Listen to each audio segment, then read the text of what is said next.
Have you ever been making progress towards your goals or even finally achieved the result that you've been working so hard to achieve, and all of a sudden you find yourself doing crazy things and subconsciously sabotaging yourself? Listen, all that's happened here is that you've hit an upper limit. It's a part of the journey. And in this episode, I'm going to share with you why that happens, how you can overcome it. And ultimately, I just want to convince you that it is safe to be successful. It is safe to have abundance. It's safe to create achievements. So let's dive into this episode. Welcome to the School of Self-Image, where personal development meets style. Here's your hostess, Master Life Coach, Tanya Lee. What is happening, my friends? Oh my goodness, I'm so delighted to be recording this podcast. I'm just delighted with life right now. It's been a whirlwind couple of months, but I'm finally settled into my new place in Denver, and we're having our first cold front come through. So I've got a sweater on, and I'm actually looking forward to some cooler weather. My mom just left this morning. I had a wonderful visit with her. Yeah, it's just like now I'm ready to take a sigh. For those of you who've been following along on my crazy journey over the last couple of months, you know what I'm talking about. But nevertheless, today I want to talk about overcoming your upper limit.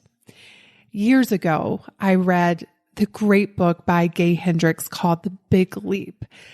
And in that book, he talks about upper limits. And all of a sudden, it made so much sense to me why I had been sabotaging myself for so many years.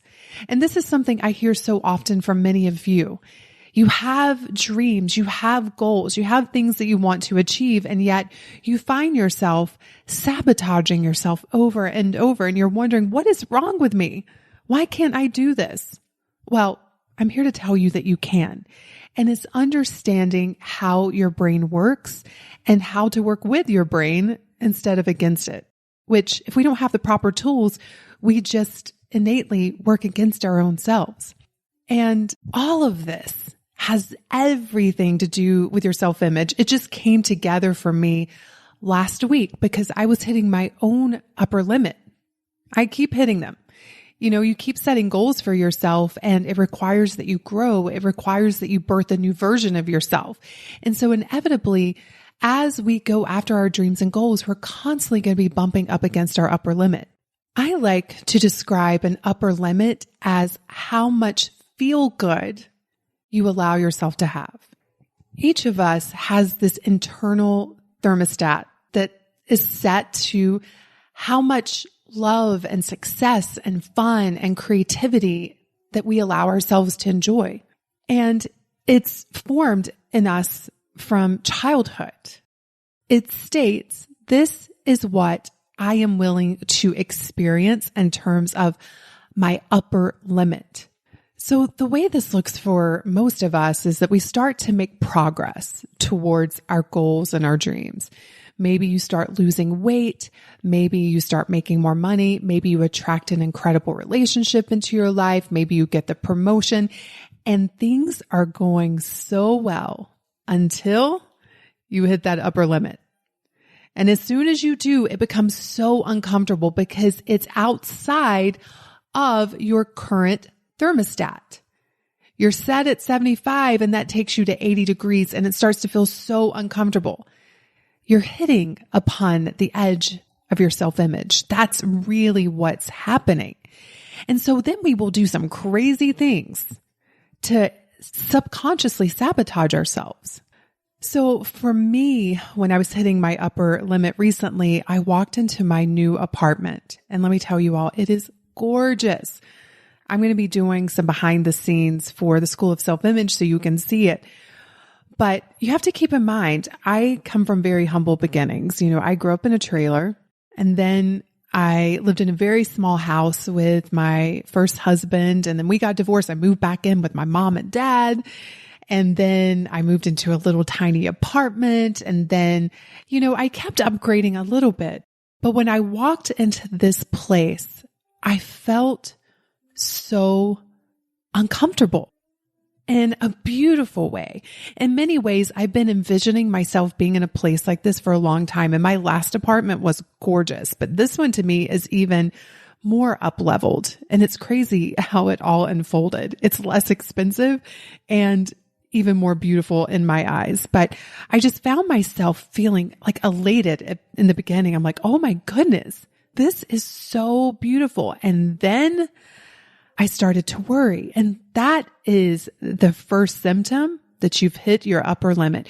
You start to worry, am I able to keep this up?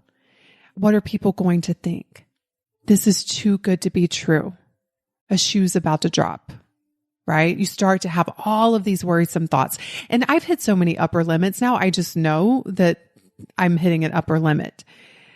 But if you're not mindful, you'll start to sabotage yourself. Instead of stepping into it and enjoying it, you'll find yourself maybe starting arguments with your spouse or a friend.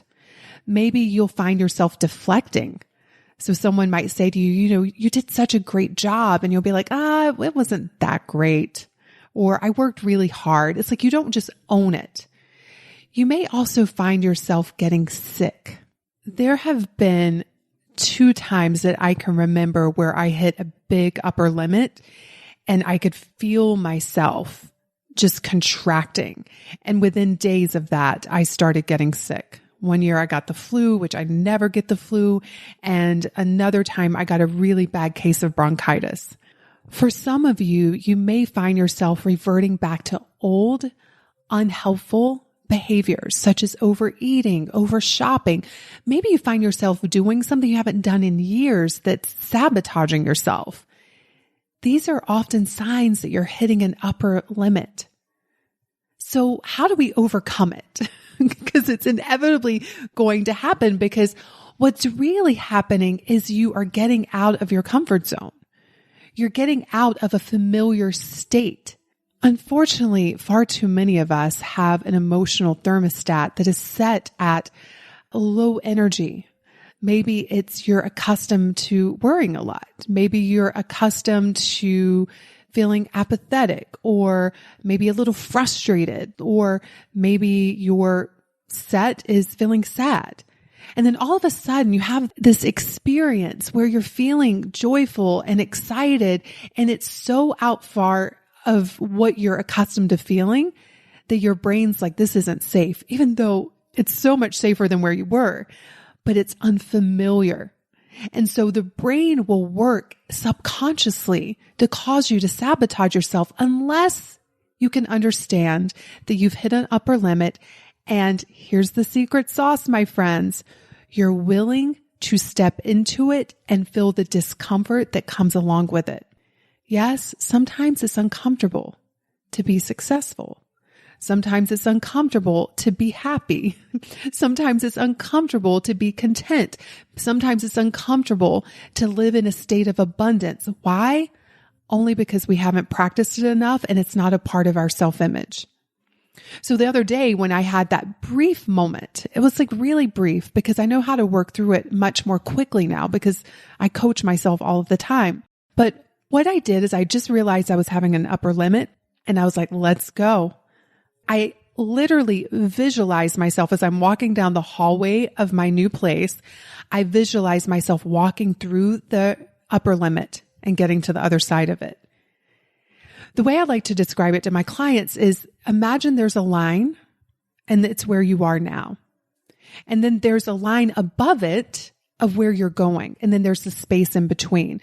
And often what we do is we start marching towards that upper line and it feels exciting. It feels good. And then, oh my God, it's terrifying. I'm getting there. I'm there. And all the time you're having so much energy in your body and you don't know how to process it.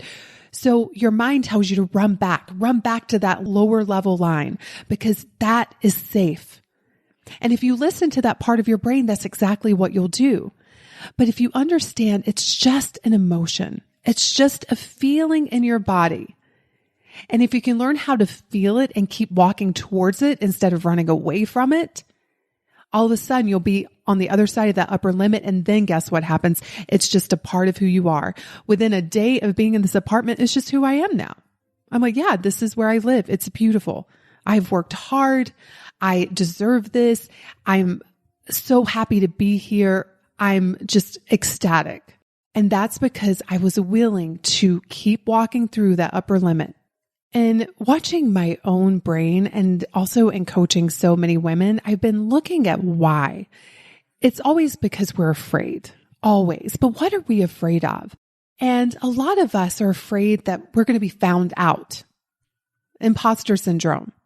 So we've worked hard, we've created success, and all of a sudden we're there and we're sitting maybe in the office or the penthouse or on the beach.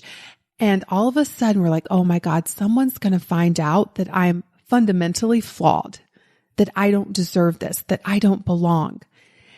And with that type of thinking and the shame that we think we'll feel if we think we're going to be found out, we will sabotage ourselves so that we won't be exposed. So what we have to understand here is that all of that drama in our heads is just our brain's way of trying to get us to run back to safety, even though nothing we want is back there. It's actually unsafe to be back there.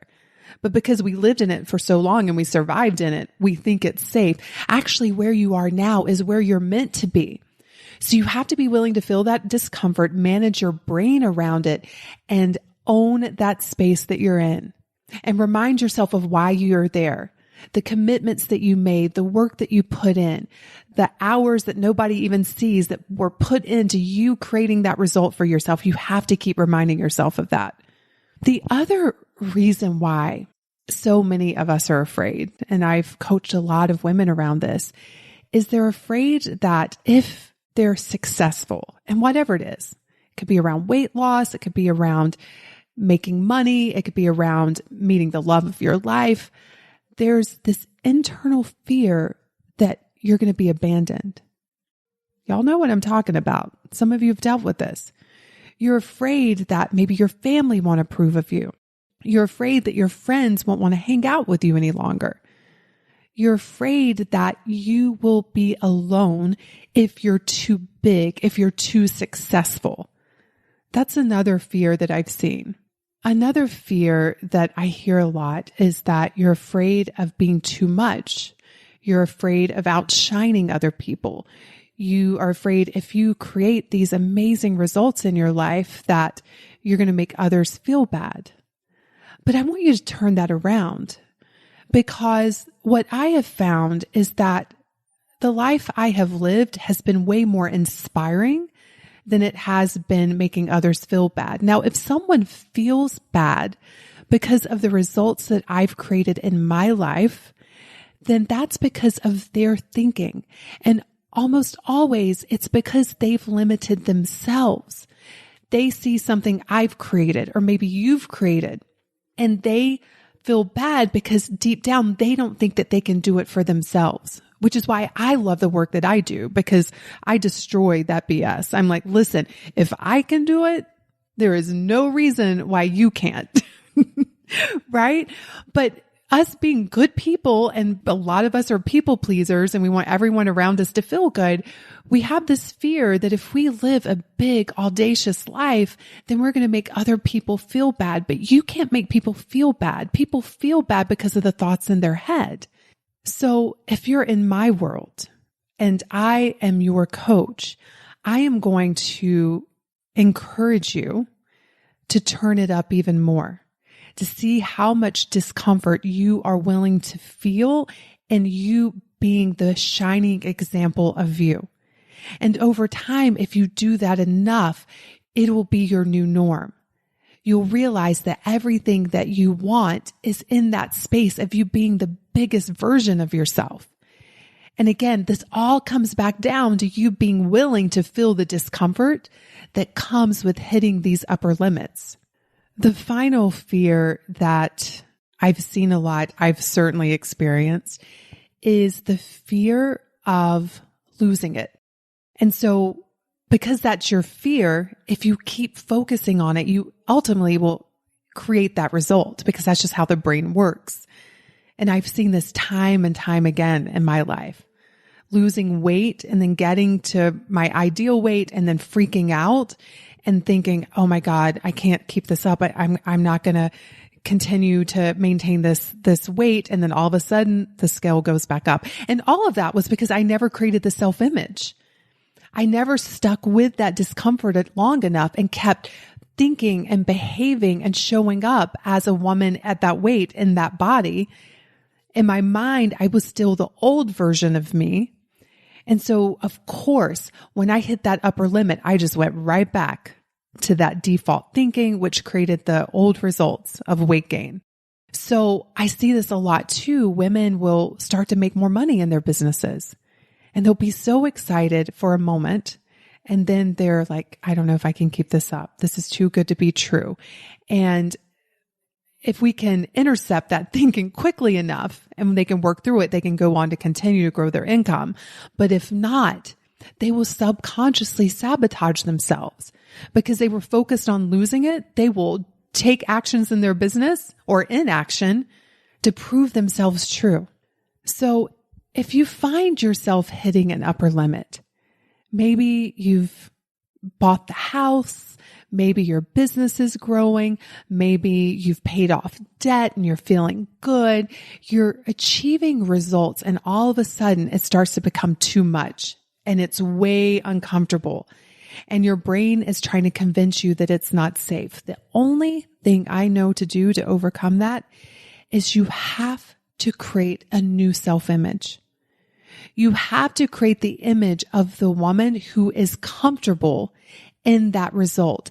And ironically, the only way to do that is to feel the discomfort of being out of your old thermostat set point. So as I was saying earlier, you have to continue to walk through the discomfort, feel it. Don't listen to what it's telling you to do because it's going to tell you to do things that's going to take you back to your old results.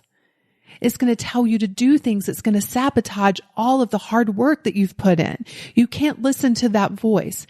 You have to listen to the future you, the woman that you're becoming who's on the other side of it that's telling you, hey, sister, my love, my darling, this is yours. Enjoy it. Celebrate it. You're just going to keep growing. It's going to keep getting better and you're going to keep getting stronger. So even if challenges come your way, guess what? You got what it takes to overcome it so you can relax because you know what? You have your own back. And if you can talk to yourself like that and you can hold your hand through these uncomfortable upper limits that you're going to go through, I promise you this, you are going to get to the other side. And on the other side is just a new normal. Have a beautiful week, my friends. I love you all, and I cannot wait to see you in next week's episode. Hey, have you grabbed your free copy of the School of Self-Image Manifesto? If not, what in the world? Head over to schoolofselfimage.com/manifesto and get a copy that teaches you how to think and show up in the areas of mindset, style, and surroundings so that you can transform your self-image.